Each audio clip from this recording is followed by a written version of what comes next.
各位同學 welcome to my class.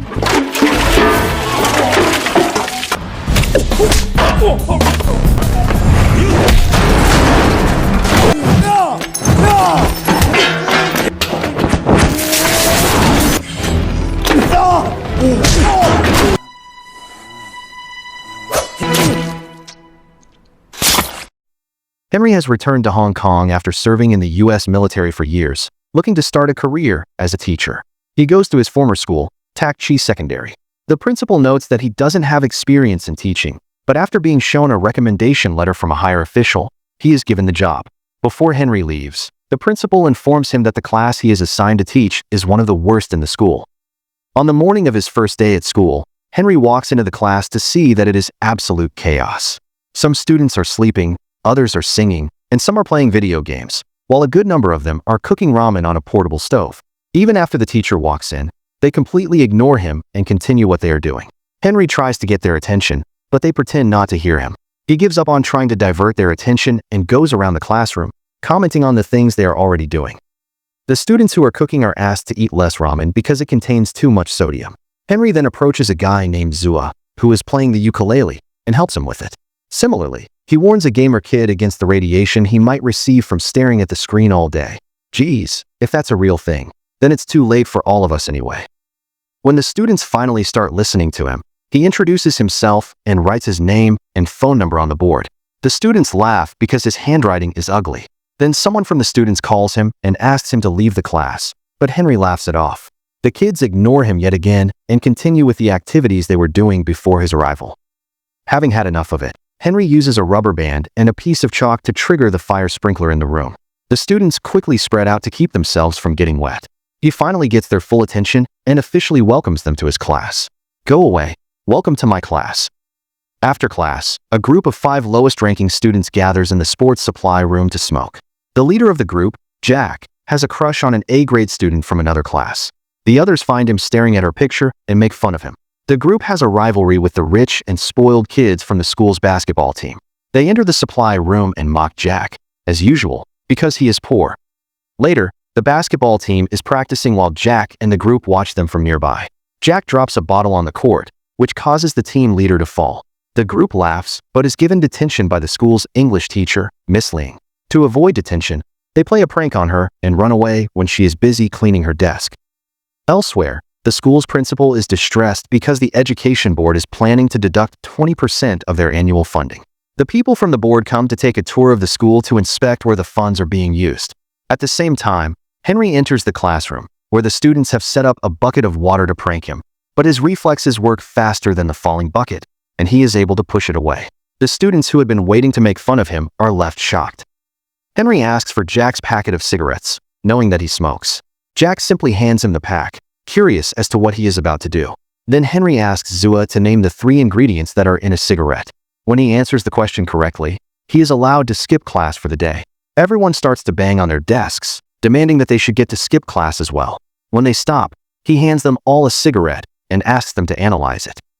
Henry knows that if he simply mentions the effect it has on their health, they won't take it seriously, so instead, he asks them about the outcomes of smoking cigarettes and explains how tar forms in their lungs.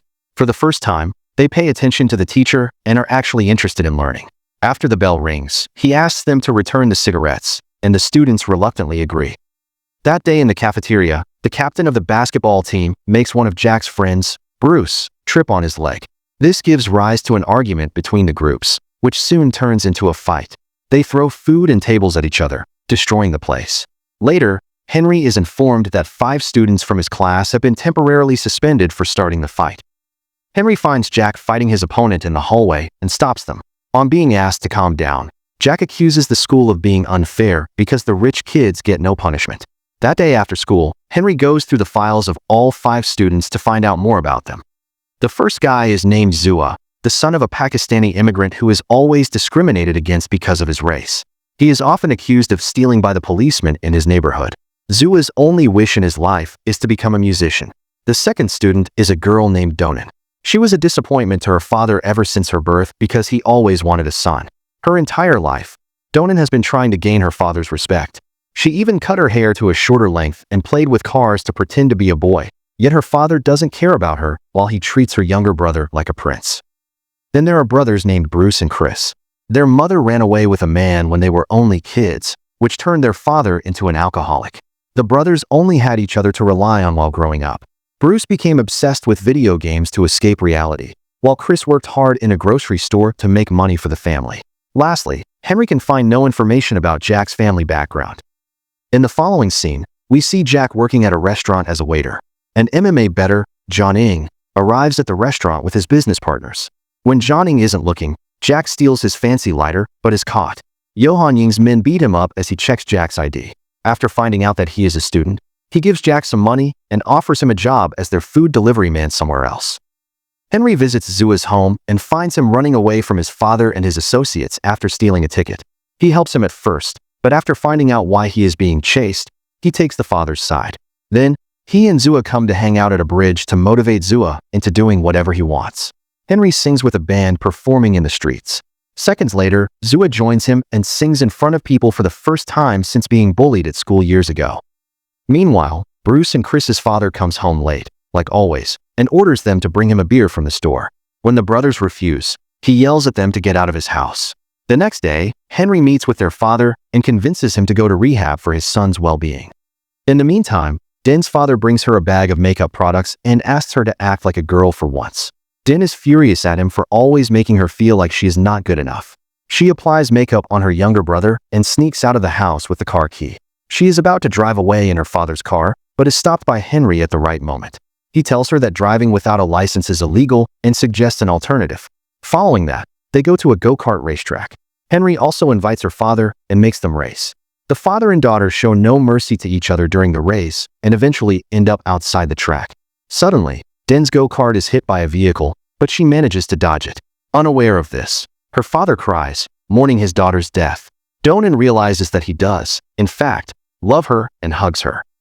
The next day at school, Bruce and Chris, along with a group, are sent to a rehabilitation center to interview a recovering alcoholic. They're surprised to see that the person they have to interview is their father. The students ask him how he started to drink. The man answers that he loved his wife dearly, but she left him at the lowest point of his life. Hence, he started to drink and forgot that he had 2 kids to take care of. The man doesn't reveal that Bruce and Chris are his sons, but apologizes to them. By the end of it, the brothers are left crying. Somewhere else, Jack has started to work for the MMA bettor, Au-yeung. He offers Jack a lot of money to drug a fighter's drink in the next game. Jack is reluctant, but is forced into accepting the offer. On the day of the fight, Au-yeung sponsors a fighter but bets money on his loss. Jack puts drugs in the fighter's drink, but is caught while doing so. Before he can blame Au-yeung, he is beaten up and locked inside a locker. A while later, Henry arrives there and asks the fighters if they have seen his student. The men ask him to return home, but Jack, from inside the locker, yells for help. After finding out he is being trapped, Henry attacks them and overpowers them easily. When the fighters step in, it gets a bit intense, but Henry dodges their attacks efficiently. By the end of it, he knocks out their best fighter, who is supposed to compete in a few minutes. In the following scene, they are at a hospital where Henry gets treated for his wounds. Jack tries to reveal the truth about Au-yeung, but is made to shut up.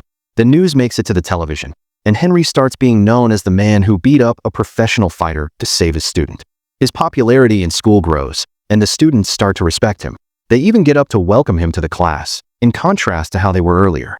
A flashback shows us that Henry used to be a prankster when he was in school. He even threw water balloons at a student who was playing piano for the parents in an event.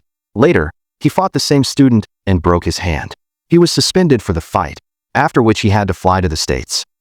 Starting that day, the students pay attention when Henry teaches in class and study hard for the upcoming college entrance test. Everyone is doing great, except Bruce, who has grown addicted to pills. It turns out that while Charlie turned to video games to avoid his family's problems, Bruce started doing drugs because he is unfocused. He does very badly in the mock entrance test. Henry promises to help him, but Bruce grows more depressed with time. Eventually, he jumps off the balcony of his house. He is rushed to the hospital and goes into a coma. The media twists the news and blames it on the school and Henry for what Bruce did. The officials from the education board interview Henry and decide to revoke his teaching license. When he packs his things and leaves the school, the students chase him, asking him to stay. They are heartbroken by his absence, but they know that they should ace their upcoming test to make him proud. From that day on, They study twice as hard to prove to the board that Henry is a good teacher. On the day of the test, Jack, along with all of his classmates, gets a text from Henry asking them to meet in the school an hour before the exam. When the students gather, they find out that it was Au-yeung's trick to keep them confined in the school so they won't make it to the examination hall on time. He is doing this to teach Henry a lesson.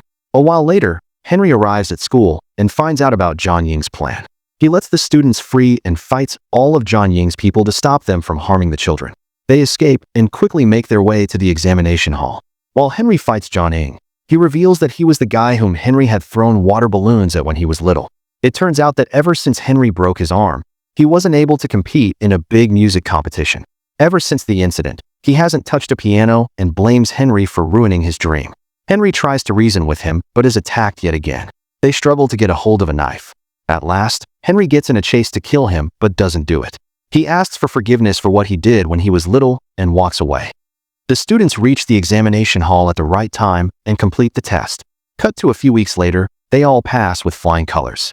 Au-yeung starts to play the piano again, but has a lot to practice before he gets as good as he used to be. Bruce recovers quickly and promises to attend the next year's entrance test. The principal is also delighted because the board decides to give them a 20% bonus fund because their students did very well in the entrance test. Henry returns to teaching and does the fire sprinkler trick on another batch of students. And the movie ends. Make sure to subscribe and turn on notifications so you can watch more videos like this. Thank you for watching and see you next time.